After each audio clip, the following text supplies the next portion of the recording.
Good morning.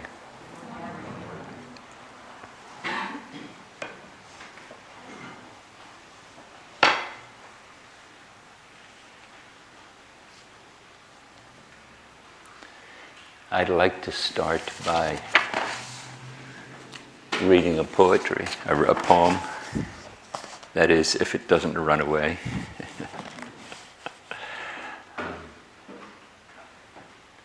And maybe to offer it in honor of Brother McKillop. When I was in high school, he taught English literature.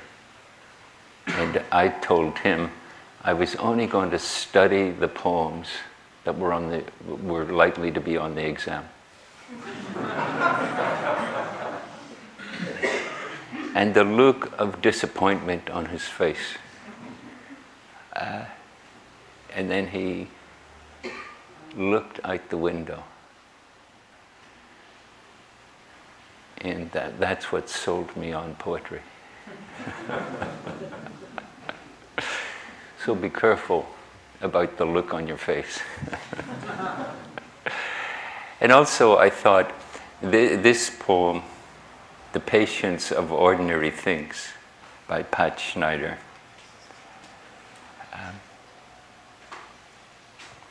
I thought in a way it captures the spirit of a one-day sitting, which coincidentally, as many of you here know, that's what we're having today.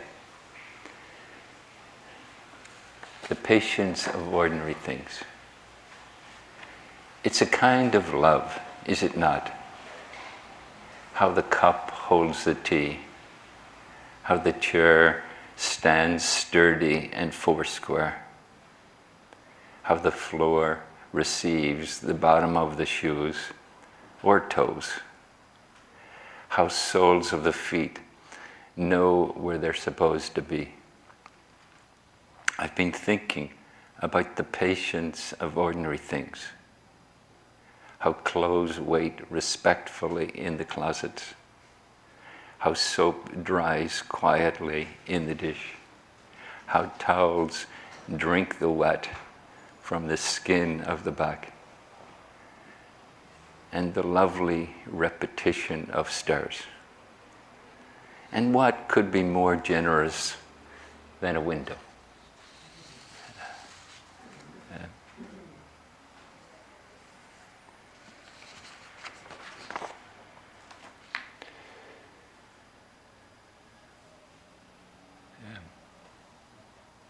I was thinking as I was walking down the stairs, the Jisha hits the Han on the second floor, and then we walk down the stairs. I was thinking how many people like myself had thought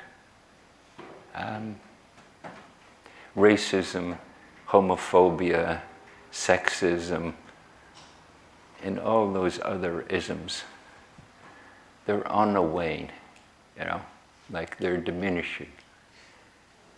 Maybe they'll disappear completely.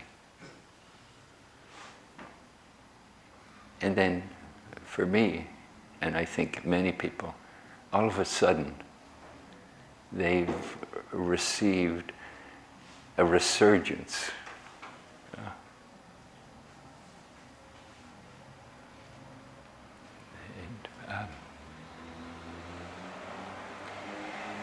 And how significant it is to practice, to live in a way that is embodied in the spirit of a one-day sitting. So that's what I'd like to talk about.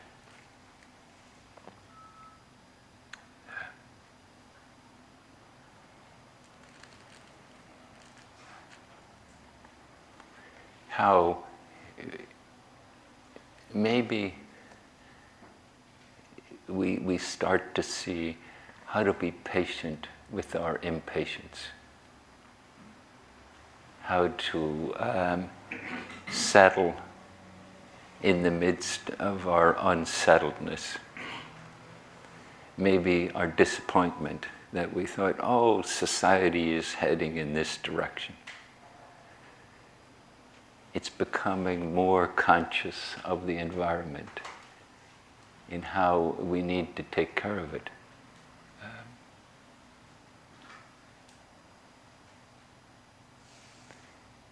We're starting to look at each other as sister and brother, and parent in siblings and grandmothers.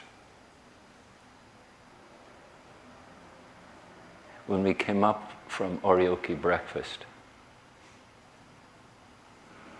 David the abbot, although I think that wasn't how he came to make this comment, he turned to Tim, the tanto, and me, the practice period leader, and he said, oh, I think after, I don't know if he said he thought, but usually, maybe that's what he said, usually after the Shuso has been entered, that the person leading the practice period and the Shuso are served together. There's a way in which all the details of a one-day sitting are part of an amazing ritual.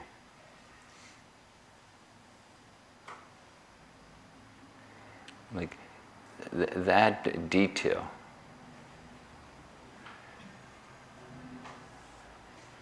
And then rather than feel rebuked, Tim and I were like, oh yes, exactly.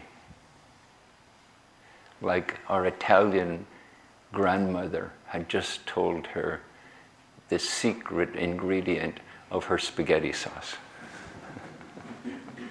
Oh, now I get it. Of course, the Shuso and the practice leader get served together.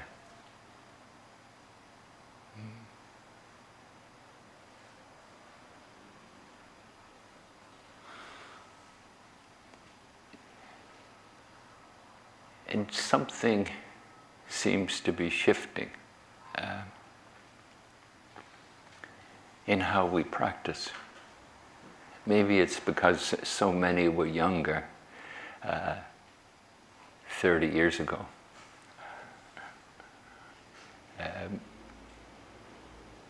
And sitting with rigor and vigor came more easily.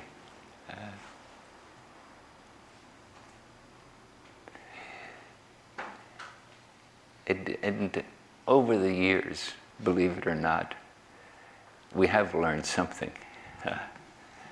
Maybe just how to get older. Or maybe we haven't learned that. But this way in which we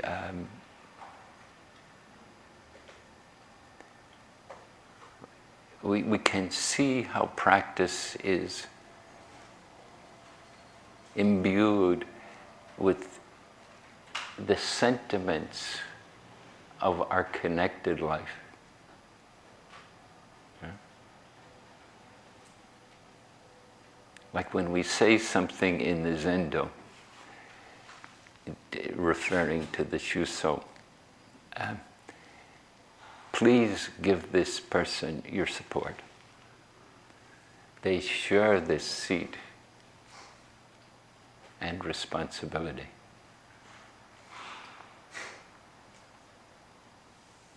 Maybe you could think for a moment, who shares your seat and responsibility?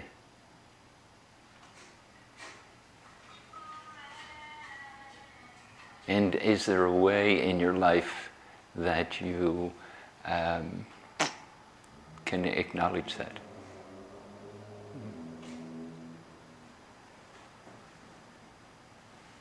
So in this morning, between when we got up at 5 a.m. and 6 p.m., we will sit 9 periods of zazen,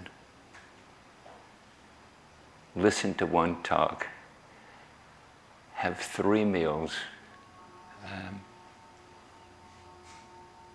and have some blessed breaks in the middle.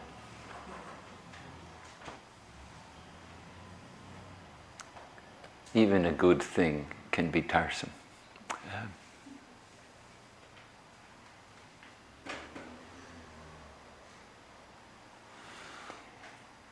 The kind of sitting we do, and I know many of you have heard me say this endless amounts of time, shikantaza. You know, it's a way to connect, to open, to discover the patience of ordinary things, that in that discovery we find out who we are. We find out how to trust being the person we are.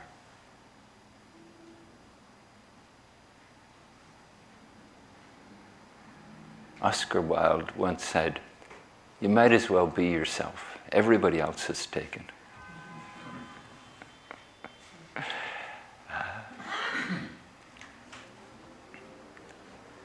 That there's something about finding a presence and watching the ever arising expression of your being.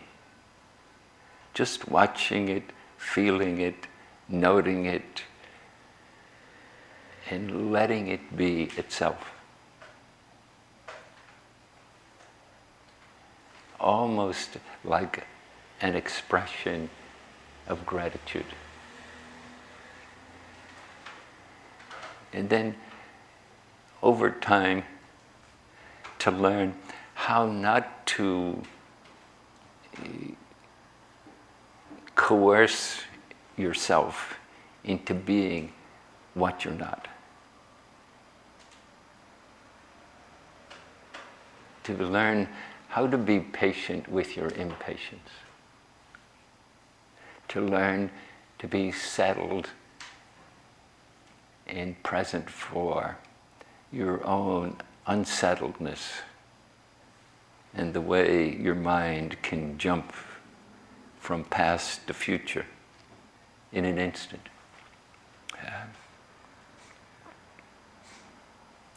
And something in that process nurtures us. There's a way in which we crave to be accepted as ourselves.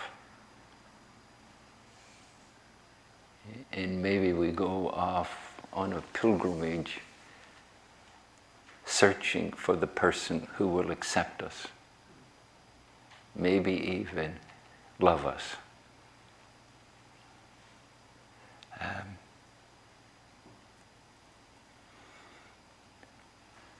And this is the process of shikantaza. Just sitting, being whatever arises. Once the Dalai Lama was staying at Green Gulch, and he said, someone described shikantaza to him, and he said, "Really? That's what we think of as the advanced practice." In Zen, we start with the advanced practice and then discover all the things we do in the service of trying to advance until we exhaust it. And then, as a last recourse, we become willing to be ourselves.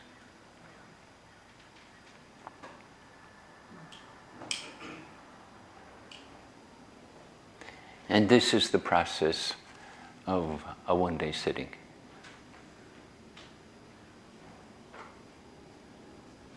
And then that process is held together by oryoke, the formal way, the ritual way we eat in the Zendo,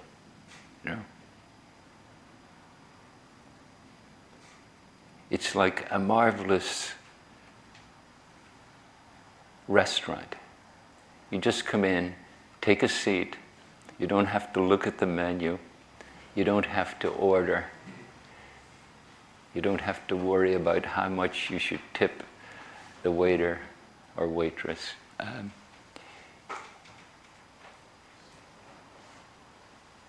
You get to attend to the ritual of opening your bowls and setting out your bowls in this spirit of just enough is enough. In this spirit of a deep gratitude for nourishment. And how eating the nourishment of food teaches us, starts to hint at the nourishment that nurtures our life, nurtures our hopefulness, nurtures our trust in being who we are and letting everyone else be who they are. As we learned that trust, as we learn that form of nurturance, in the meal chant that we chant, we chant, may the three actions be pure: giver, receiver, and gift.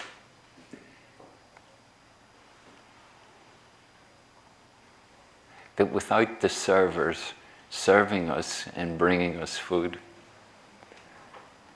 without the kitchen cooking the food,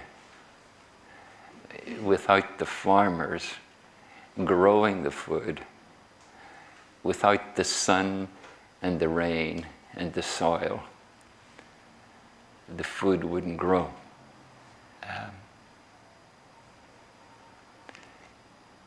So the whole ecology of being literally arrives in your bowl. How could it not nurture us? How could we not find within that extraordinary process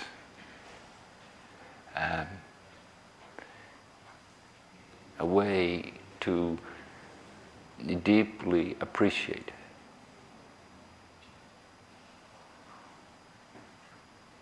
the so-called ordinariness of it?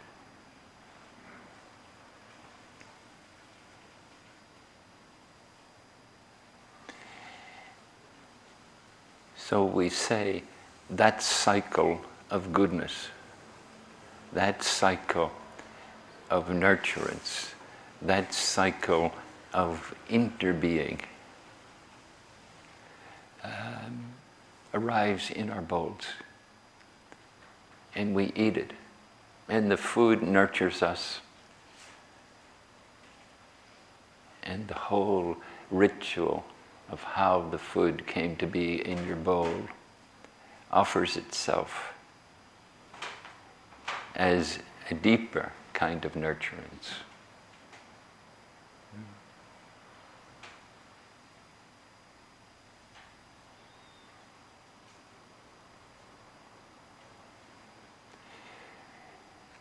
And as we chant through the meals, through the rituals of service that we do in the morning and noon, and at the end.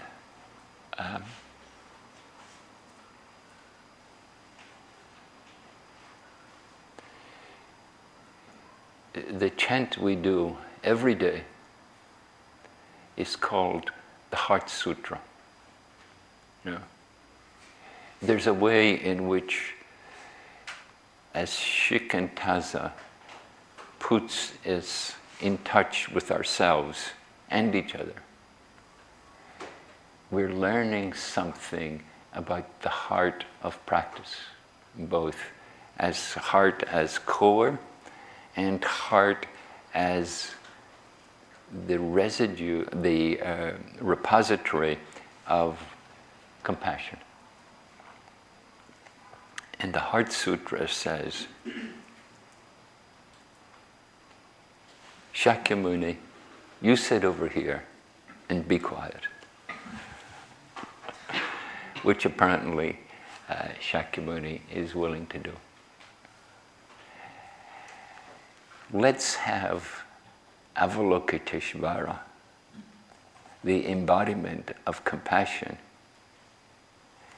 give Shariputra, the embodiment of knowledge and wisdom, some pointers on how to create liberation. You know? And as we see ourselves all striving to just be,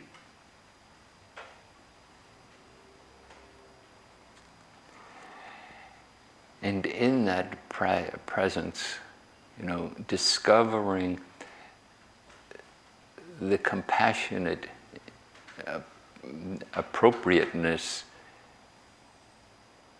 to confront how we all struggle.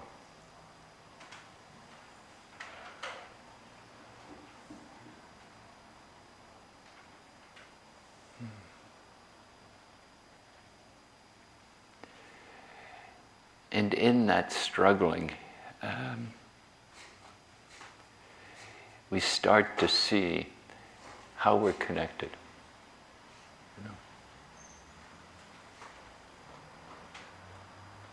We start to see who doesn't in some way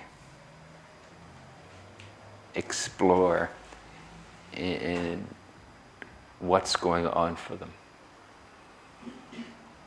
Whether we're blindly motivated by it, or whether we have paused and said to ourselves, this is worth exploring. You know? This is worth exploring. Not to say that the way we do it is the way.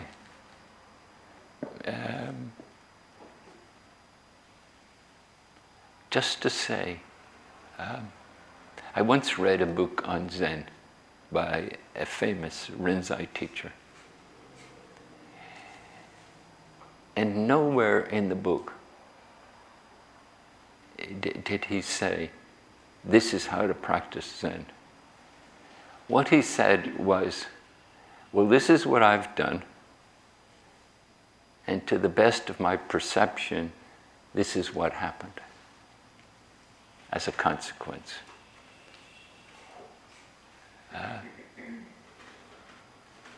That way in which we can become conscious, but we don't have a certainty.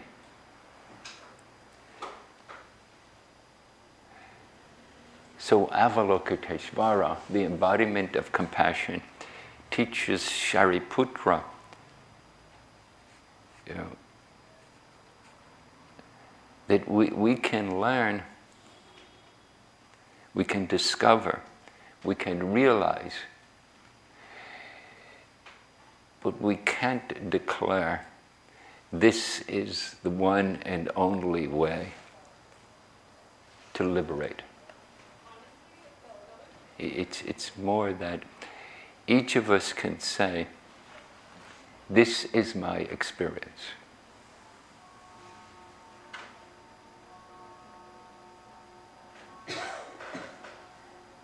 And that experience teaches me something.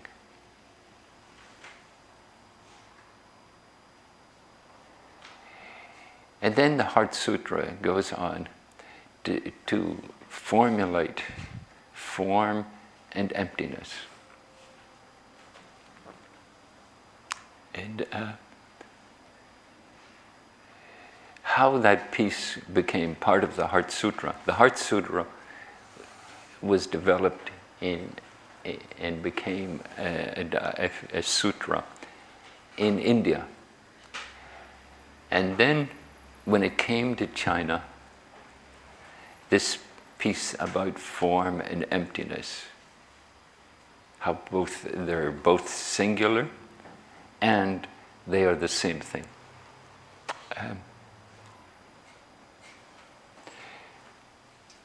That was added in China, and then it became part of the Indian Heart Sutra. And it became a standard part of how it was chanted in Asia.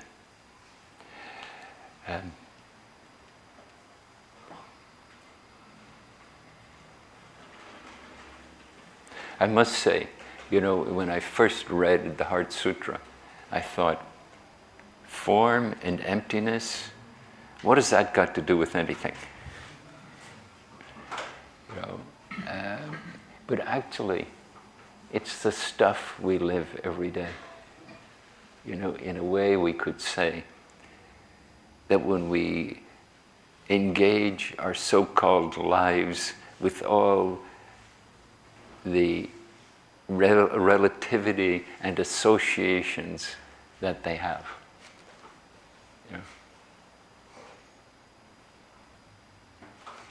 Like the food in our bowl, connects to the whole universe. It's all form. It's all the particulars of our interbeing. And yet, given this consciousness that we have, we're all capable of thinking about it in lots of ways. This morning we got sesame soybeans for breakfast. I suspect for some people that's an exciting menu choice. And for other people, that's a terrible menu choice.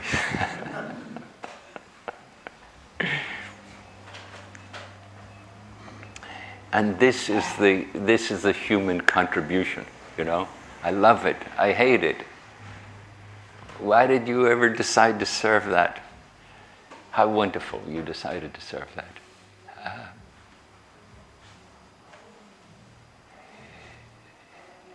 And all this is fluid and dynamics.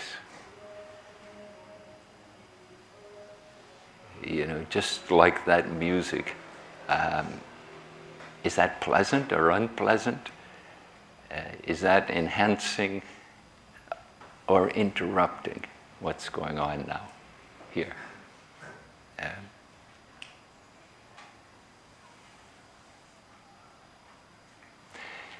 Avalokiteshvara says to Shariputra,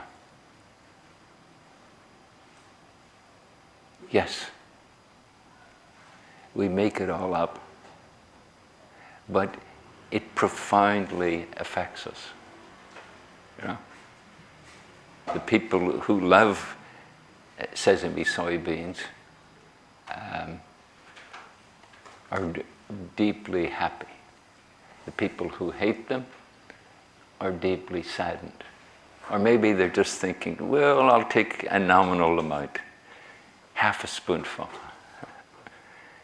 and then I'll get something to eat in the snack kitchen.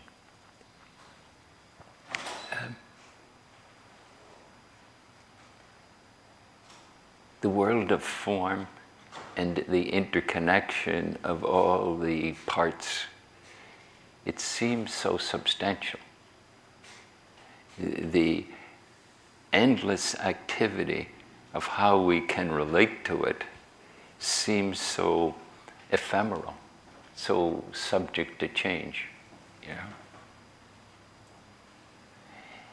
And yet this is the vehicle by which we discover the world of form. These two are linked.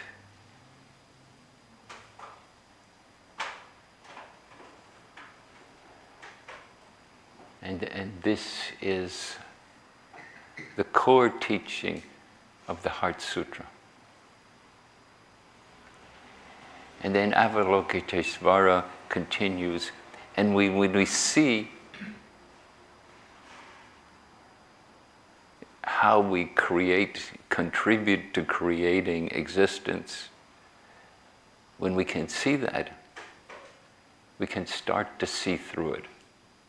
You know, we can start to see, oh, okay, that's a creation.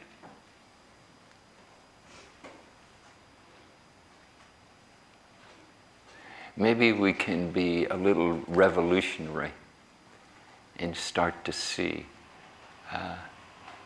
well, if we start to grade one kind of person as superior to another kind of person, if we start to see one kind of sensibility of existence that's superior to other ways of seeing existence,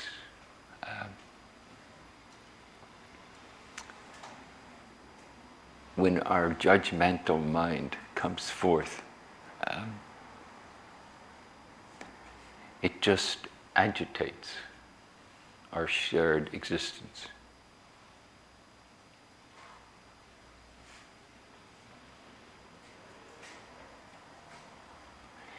And Avalokiteshvara says, in seeing through that, a resonant harmony appears.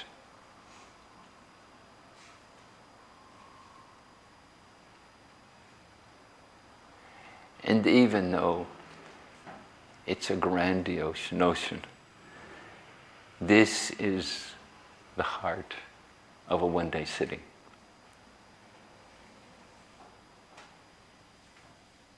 Which we're inclined to call now ODS. I think because we're now too busy to say one-day sitting. There's a whole extra syllable in there. I mean, who has the time to say sitting when you could say S?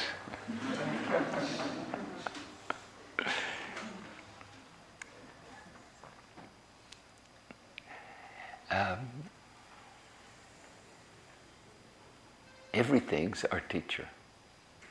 Everyone is our teacher. It teaches us how we're navigating our path, how we're negotiating with all the details of our path.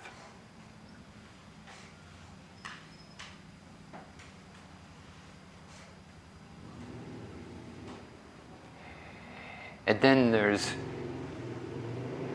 an amazing quality that arises from a one-day sitting. That is, we start to shift from being the person, the singular person we are, with all the challenges that we're confronted with, where the world of form has a kind of absoluteness, a kind of confirming beingness. beingness. When we see all that, and it all seems so real,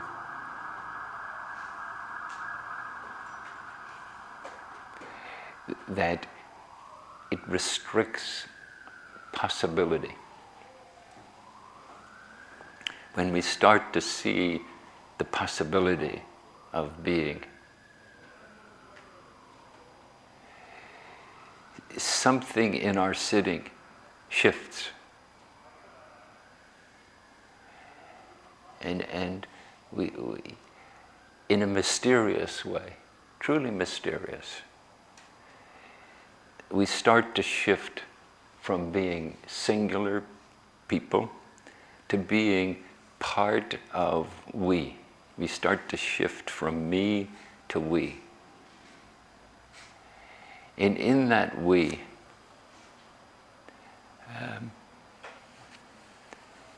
we start to move like one body.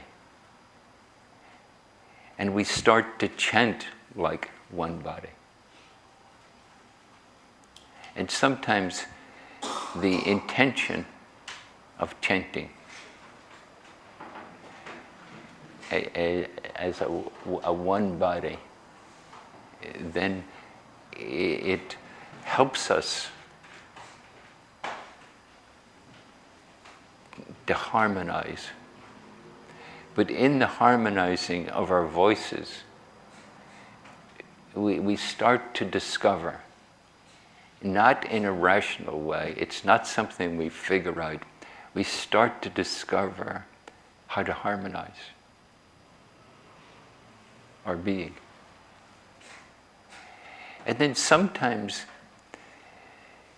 one of these precious forms, as precious as your Italian grandmother's spaghetti recipe, spaghetti sauce recipe, as precious as that,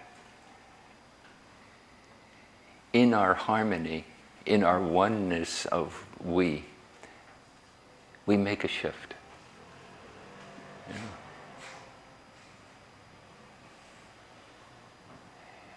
And that's what we carry forth into the world.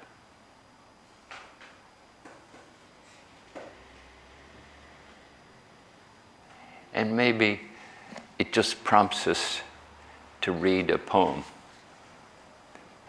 It's a kind of love, is it not?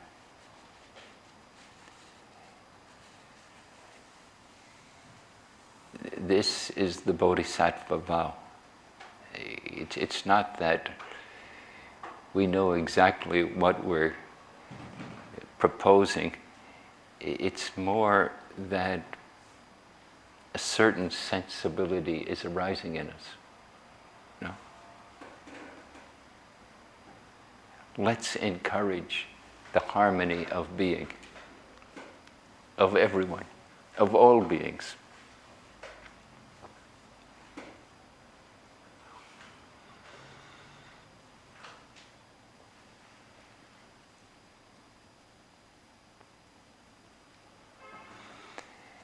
And by bringing it into our minds, something is remembered. In bringing it from our minds to our hearts, something is enacted.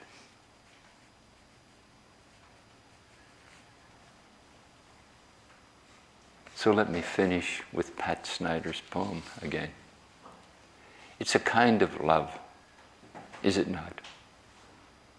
How the cup holds the tea, how the chair stands sturdy and foursquare, how the floor receives the bottoms of the shoes, or toes, how soles of feet know where they're supposed to be. I've been thinking about the patience of ordinary things, how clothes wait respectfully in the closets, how soap dries quietly in the dish, and towels drink the wet from the skin of the back. And the lovely repetition of stairs. And is there anything more generous than a window?